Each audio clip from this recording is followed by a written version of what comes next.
Fernando Diniz fala da eficiência do Vasco nos pênaltis, vamos falar sobre isso já. Salve, salve galera do Vasco, enfim. O vídeo da coletiva de ontem lá no Newton Santos, tentei botar no Esperta Vascaíno, mas não deu certo. Agora sim, a gente vai fazer os melhores momentos da entrevista coletiva lá, após a classificação nos pênaltis contra o Botafogo, que o Vasco, pelo segundo ano seguido, está nas semifinais da Copa do Brasil, vai enfrentar o Fluminense, né, em dezembro, após o Campeonato Brasileiro. E Fernando Diniz falou sobre tudo, inclusive da eficiência do Vasco nos pênaltis, sempre treina pênaltis. As imagens são da TV Vasco, confiram. Eu pegando um recorte do que aconteceu nos dois jogos, principalmente, acho que foi uma vitória, uma classificação muito justa, porque a gente jogou melhor que o Botafogo em São Januário, e a gente não teve, até o gol não foi uma bola clara, uma chance de gol clara, o gol que eles fizeram lá, a gente teve chance de vencer em São Januário. Hoje foi um jogo mais equilibrado. Jogar aqui é muito difícil porque o campo modifica muito o jogo.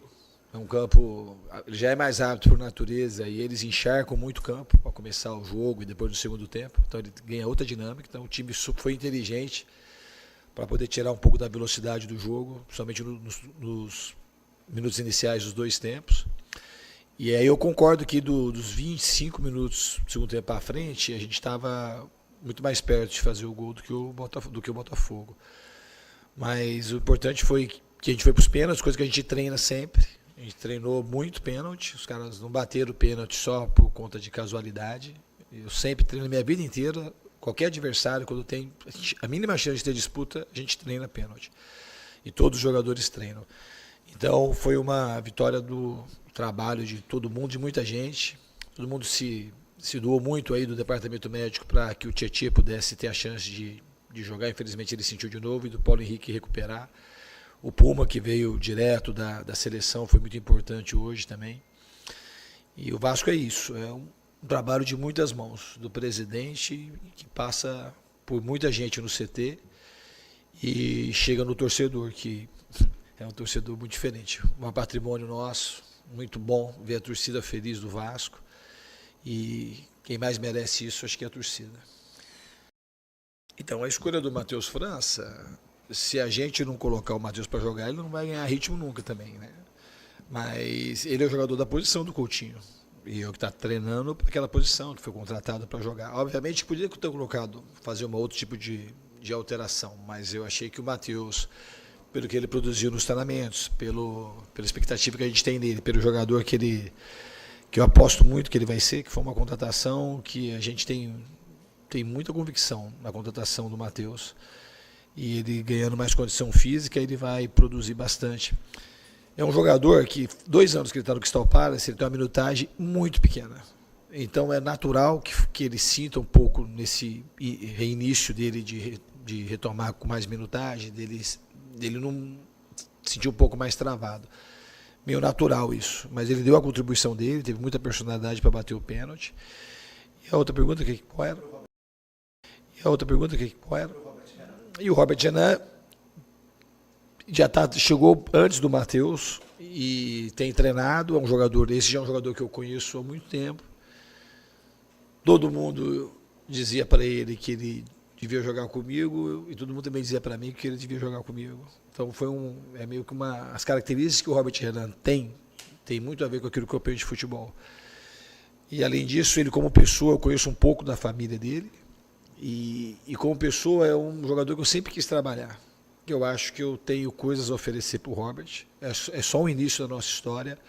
Eu acredito que ele vai produzir muita coisa aqui no Vasco. Que é um talento, um jogador diferente. Um jogador que de trás é um dos grandes jogadores aí que apareceu nos últimos anos no Brasil. Ele tem tudo para ter uma carreira brilhante, o Robert Renan.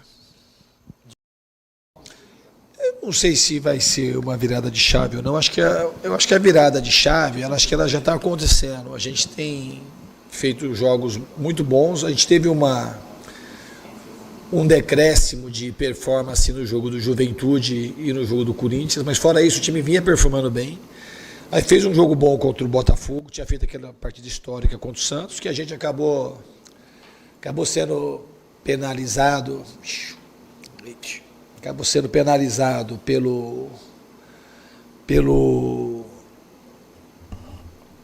por ter jogado muito bem. A gente acabou sofrendo um pouco os 2 jogos, na verdade foi essa, a gente não soube absorver bem aquela vitória, e a gente fez um jogo muito ruim contra o Juventude e um pior ainda contra o Corinthians. Mas a gente conseguiu retomar rápido. Contra o Botafogo a gente jogou muito bem. Foi aquela partida em São Januário, foi defensivamente a melhor partida nossa aqui no Vasco comigo. A gente ofereceu chance nenhuma ao Botafogo, quase. A única chance que eles tiveram foi uma cabeçada logo no começo do jogo. Contra o Sport, a gente oscilou um pouco, mas fez uma partida tecnicamente boa. A gente podia ter ganho o jogo com mais facilidade. E hoje a gente fez um outro bom jogo, muito sólido defensivamente, jogando contra o adversário muito duro e uma partida decisiva. Eu acho que a gente tem que, eu espero que a gente tenha agora maturidade e seja consistente daqui para frente. Que a gente consiga manter performance, gostar desse sabor da vitória e continuar tendo bons resultados. Eu tenho muitas coisas para falar do Robert Renan. Você relembrou o lance do Inter, e é um lance para mim que marcou muito. Porque quando ele errou aquele pênalti, ele foi extremamente criticado. E o jogador, para a idade que ele tem, tentar fazer aquilo tem um lado positivo, que tem muita personalidade, que é o que ele tem mesmo. E o que a gente tem e vai trabalhar com ele sempre é essa personalidade não passar do ponto e se colocar num risco desnecessário. Então, aquele erro do Robert Renan tem muita... Eu vi o lado muito positivo daquilo tudo. E aquele dia eu tive muita vontade de trabalhar com o Robert Renan, porque eu sabia o que ia acontecer dali para frente, e aconteceu. É um garoto jovem, humilde, e que o sistema do futebol acaba sendo muito opressor e acaba limitando as chances do Robert Renan depois sozinho conseguir dar a volta por cima. Então, uma das coisas dele vir para cá, aquilo ajudou ele a vir para cá, esse incidente no Inter. E aquele incidente também ajudou ele a bater o pênalti. Porque na hora das cobranças, todo mundo tinha treinado, tinha uma lista do primeiro até o 23º. Uma lista que esse. Na hora, alguns jogadores tinham saído. E na hora, todo mundo foi meio se escalando. E o único... Eu fui escalando assim, os que acostumados a bater, bate melhor, o Veguete, o Ryan, se o Coutinho tivesse, o Coutinho ia bater. E o Robert Renan, os 4, falaram assim, não, eu estou bem para bater, e eu fui colocando, de acordo com aquilo, o cara que é acostumado a bater, que tinha treinado bem os pênaltis. E o Robert Renan foi o único que não tinha falado, ele estava pronto para bater. Mas eu já tinha tido 4, e falei, Robert, você bate o 5º. Ele falou, tá certo. Foi uma coisa meio intuitiva, não foi uma coisa que eu pensei muito, ele estava bem na minha frente. E eu acho que ele merecia esse prêmio para ele, porque certamente o Robert Renan sofreu muito com tudo aquilo que aconteceu no Inter. E aquilo é a chance aquilo podia meio que atrapalhar muito a carreira dele, mas pode ser, e vai ser, na minha opinião, um fato gerador de coisas boas, de força interior, e é o que eu acho que ele já começou a mostrar hoje, da maneira que ele entrou, da maneira que ele converteu o último pênalti. Eu acho que se a gente fosse pensar, seria a melhor pessoa para bater o 5º pênalti, embora não tenha sido foi uma coisa muito mais intuitiva do que uma coisa pensada. E a arbitragem? A arbitragem, eu não quero falar da arbitragem hoje, não. Eu acho que a arbitragem poderia ter prejudicado, eu acho no pênalti que não foi dado lá. No primeiro jogo teve um erro, aquele lá teve um erro, na minha opinião, um erro grosseiro. Foi um pênalti fácil de ser marcado. A gente já teve pênaltis contra a gente, do Juventude, por exemplo. Se aquele lance não foi pênalti, do Juventude foi muito menos, né?